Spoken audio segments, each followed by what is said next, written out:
So this is a book called An Argument Against the Jurisdiction. Um, let's see, there's more to it than that. This is page, got to come back to here, 6.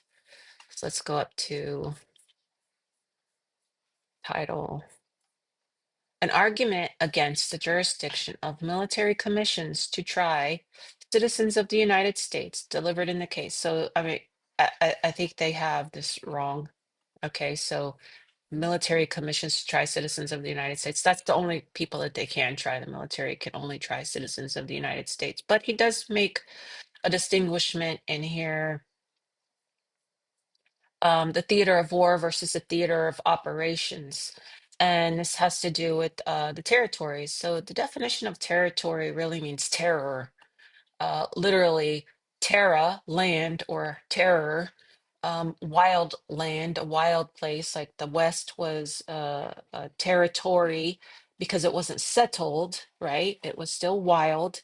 Um, and so that's just the basis of the word territory. Okay, so the theater of war embraces not only the territory of two belligerent powers, but also that of their allies and of such secondary powers as though fear or interest may be drawn into the contest. So um, the theater of war includes a territory. So you'll have a territory of the United States, a territory of its enemy, the territory of its allies, and these can flex and change and alter and come and go as people enter the war and exit the war.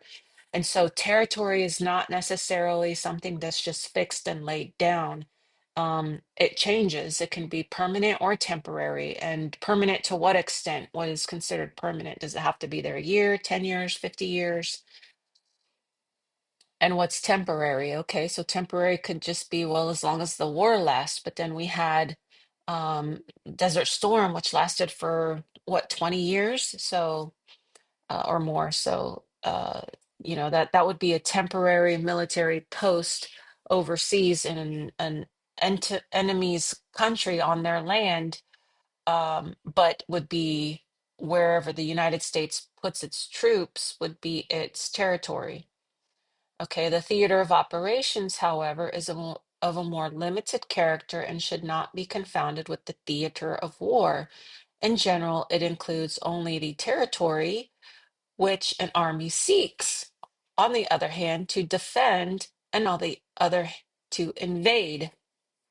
Okay, so this is just some definitions of what theater of war is, theater of operations, and that both includes different types of territories.